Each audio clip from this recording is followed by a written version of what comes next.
The Selfish Path to Romance. Download Chapter 1 for free at drkenner.com. Hi, Dr. Kenner.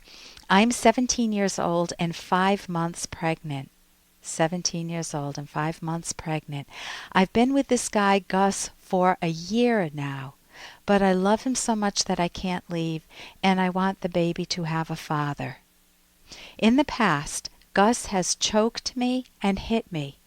When I found out I was pregnant, I thought he wouldn't do it again, but he has. He hasn't choked me in 2 months, but he's hit me twice 2 days ago in an argument, and my arm is bruised. He always calls me a bitch and a slut and other hurtful things to make me cry. I am very emotional at this time in my life. She's pregnant, and he knows it. Today, out of nowhere, I was resting on the couch at his house, and he came inside from stacking firewood, and he yelled at me, saying I'm lazy, I never do anything. I told him I'm pregnant, and he yelled, "Is that your excuse?" I told him I didn't want to stay the night, and I was going to leave. He said, "Leave before I get out of the shower."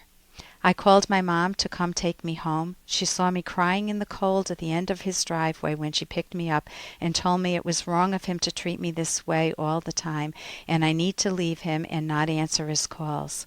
Like a fool, I did answer his call. And I sent him a text saying, "You hurt my feelings a lot and I'm getting tired of it. I want you to stop being mean to me, but you can't." His response was, "Stop being a bitch and I will stop being mean." Help, in large letters with exclamation points. I don't know what to do. I am very confused and I need help. Megan, you needed help a long time ago. You are in a very bad situation.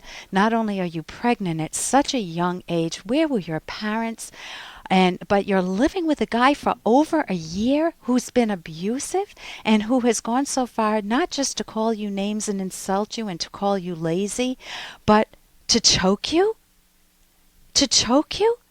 I mean, that's something where you want to be able to pick up the phone and dial 911 and get legal protection from him. This is not a loving partner. Now, I know it's very confusing. You are so young. You haven't had a lot of experience with life, and you're pregnant on top of that. And my gosh, so let me say a few things. You say you love him.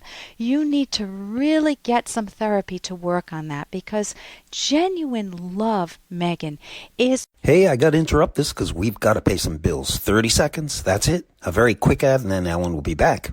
Many romantic partners have complaints like, "I live in the shadow of my husband's life," or "I feel invisible to my girlfriend." These are common complaints, but you never want to betray yourself in a romantic partnership. When both partners value themselves and are lovingly honest with one another, romance flourishes. Discover the secrets to lasting love in this liberating book, The Selfish Path to Romance, by Drs. Edwin Locke and Ellen Kenner. That's The Selfish Path to Romance on Amazon or selfishromance.com. You say you love him. You need to really get some therapy to work on that, because genuine love, Megan, is a response to what you value in another person, whether they're loving and caring of you, attentive to you. You're pregnant. Is he bringing you home food, making dinners for you, rubbing your feet at night? Or is he telling you you're lazy and calling you names and threatening to choke you and bruising your arm? There's nothing to love in that. Nothing. So if you feel dependent on him, that's a very different experience. And many people who are in your situation feel dependent. They feel like, if not him, then who? Who would want me? I'm damaged goods. I'm pregnant at such a young age. Oh, man, you want to think again, Megan. Again, if you can get some rational counseling, not somebody who's going to tell you that you have to sacrifice and you have to put up and grin and bear it, but someone who tells you, who values your mind and your life and tells you, leave this guy. You need to have a safety plan. When you're dealing with someone who's been abusive, and he has been abusive, you need a safety plan. So number one is, you need to recognize, do you love him or are you afraid? Are you afraid that you won't have a father for your kid? What type of a father would he be to your kids, to your child? Do you even want a child? Are you pregnant and it's very painful, you are not ready? If you have those questions and that you keep them hidden, go to a counselor. You need to bring them out in the open. There are options. And of course, one of them is adoption. Another one, I know it's getting late in the game, it would have been abortion, or still maybe, but that you may not be open to that option. Certainly adoption is there. So you need a safety plan. You could go to, I Googled just to see what was around, because I can't give you that much advice in a minute left. But you could go to just domestic violence and go to the Mayo Clinic. They talk about how you create a safety plan. You can call a women's shelter or speak with your mom, see if you can live with her. I can't believe that she's known that this has been going on, I'm assuming that, and hasn't insisted that you get help. You pack an emergency bag.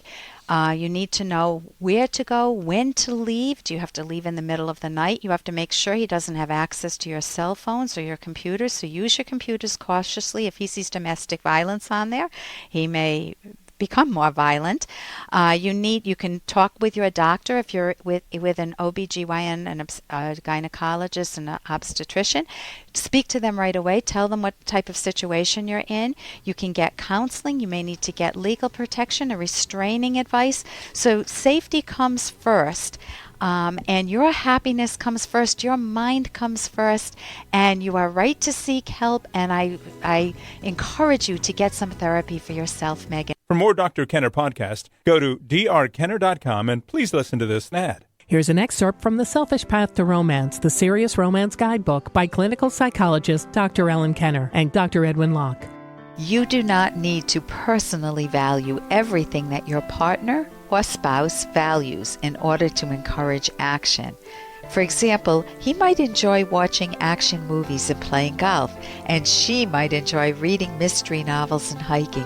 This is not a problem as long as each shows respect for the other's values, assuming that the values are rational.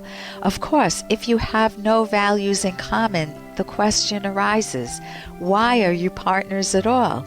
You cannot make your partner into something he or she isn't. You cannot make your loved one into your image. You need to find the right person for you. You can download Chapter 1 for free by going to drkenner.com. And you can buy The Selfish Path to Romance at amazon.com.